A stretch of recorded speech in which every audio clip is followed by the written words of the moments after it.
정부 협상단이 오늘 새벽 4시가 조금 넘은 시각 귀국했습니다. 그때 미국으로 간 지 이틀 만에 반기 협상 후속 협의를 마치고 국내로 돌아온 건데요. 김용범 실장은 기자들에게 양국 간 쟁점에 대해 일부 진전이 있었다면서도 핵심 쟁점을 두고 팽팽하게 대립하는 상황이라고 밝혔습니다. 그러면서 다음 주 에이펙을 계기로 협상이 타결될 가능성에 대해선 그때 타결을 기대한다면 갈 길이 멀다고 말했습니다. 김 실장은 다만 협상이라는 게 막판에 급진전되기도 한다면 끝까지 노력하겠다고 덧붙였습니다. 김정은 장관이 역시 양국 간 협의에서 몇 가지 쟁점이 남아있고 굉장히 중요한 순간에 와 있다며 마지막까지 최선을 다하는 것을 강조했습니다. 그 다음은 이재명 대통령에게 협상 상황을 보고한 뒤 조율 방향을 다시 모색할 걸로 보입니다. 그러니까 여전히 핵심 쟁점이 있다는 이야기인데요. 그 쟁점이 뭔지 구체적으로 밝히지 않았습니까? 네, 일단 우리 협상단은 많은 부분에서 의견이 좁혀졌다면서도 구체적으로 미국과 의견 차이를 보이는 지점에 대해서는 말을 아꼈습니다. 다만 정부 안팎에선 미국이 관세율을 낮추는 대가로 우리가 약속한 3,500억 달러 규모 대미 투자 가운데 현금 투자 비율이 핵심 쟁점으로 꼽힙니다.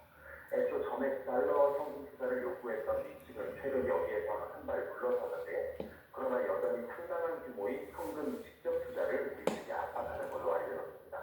정부는 이에 맞서 우리 외환 시장에 충격을 주지 않기 위해 최대한 달러 현금 투자 비율을 낮추고 작은 공급 기간을 늘리는 방안을 요청하는 걸로 보입니다. 미 측은 트럼프 대통령 임기 내에 최대한 현금 투자를 더 끌어내려는 입장이라 쉽게 저점을 찾지 못하는 것 아니냐는 추측이 나오고 있습니다. 투자처 선정 과정에서 우리 측 입장의 반영이 없습니다. 그리고 수입되는 방식 또한 부딪히는 대목일 거라는 분석이 좋지 않습니다. 앞서 이 대통령도 그제 CNN과 진행한 인터뷰에서 관세 협상을 두고 조정에 상당히 많은 시간과 노력이 필요한 것 같다고 언급했는데 일각에선 다만 다음 주 에이펙 얘기 한미 정상회담에서 두 나라 정상 간談判이 이뤄질 가능성도 여전히 제기하고 있습니다. 지금까지 정치부에서 전해드렸습니다. 네, 이번에 국회로 오겠습니다. 여야가 김현지 대통령실 제1부속실장의 국정감사 출석 여부를 놓고 또 충돌했습니다. 김 실장과 이재명 대통령 관계를 영화 아수라수 민물에 빗댄 국민의힘에 민주당은 가짜뉴스라고 반발하며 증인 채택을 무산시켰습니다. 김천희 기자가 취재했습니다. 하루 동안 숨을 골랐던 국회 법사위. 본격 국감 시작 전부터 추가 증인 채택 문제로 여야가 맞붙었습니다. 국민의힘이 이화영 전 경기도 평화부지사 변호인 교체 의혹에 김현지 실장이 연루됐다며 증인 출석을 요구한 겁니다. 김 실장이 이재명 대통령의 험한 뒷일을 모두 처리해준 사람 아니냐는 건데 부패한 지자체장이 나오는 영화까지 소환했습니다. 이재명 대통령과 김현지 실장은 한마디로 이 피보다 그냥 가족 공동체 아닐까. 여러분 영화 아수라 기억날 겁니다. 민주당은 강하게 반발했습니다. 김 실장에 대한 가짜뉴스를 퍼뜨려 정쟁을 유발하지 말면서 추가 증인 채택도 무산시켰습니다. 이재명 대통령과의 내연 관계, 심지어 김정일 딸이다. 이러한 낙서를 퍼뜨리는 사람들이 바로 당신들입니다. 김성근 전 해병대에 따랐자 박성재 전 법무부 장관 등 증인들에 대한 고발한 것도 여당 주도로 법사위 문턱을 넘었습니다. 국민의힘은 한쪽 진영의 일방적 고발에 동의할 수 없다고 맞섰지만 수적 열세를 극복하지 못했습니다. 갑자기 비밀번호가 하나님의 기적으로 생각이 났다 함으로써 이 국감을 조롱하고 상의하고 부분을 더 협의하고 고발합니다. 이렇게 일방적으로 특정 정당이 그런 증인이 수도권 검찰청을 대상으로 하는 국정감사기에 민중기 특별검사의 부식과의 논란과 남부지검의 관공권 띠지 불실 등 현안을 두고 설전 오갔습니다.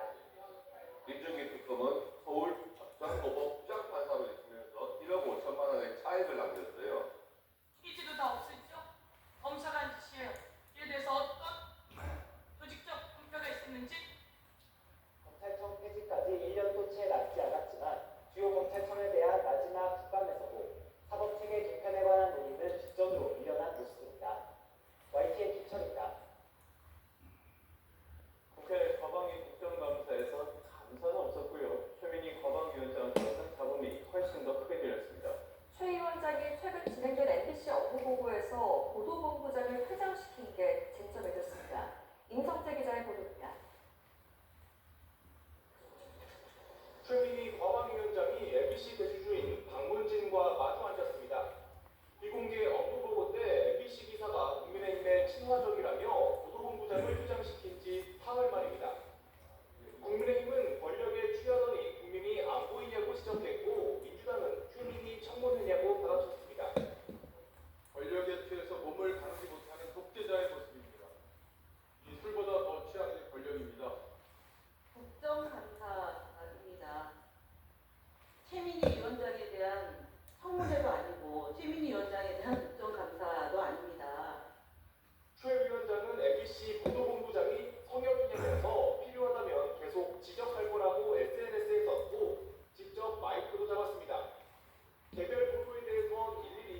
상황을 잘 알 수 있도록 저에게 여쭤보신 적이 있으실까요?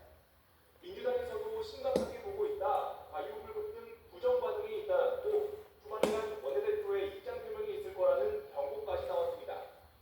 민주당은 KBS의 편향성 논란을 지적하며 윤석열 정부의 부역대 경영 실적이 떨어졌다면서 박장범 사장의 사퇴를 요구했습니다. 낙하산 사장을 내려보냈습니다.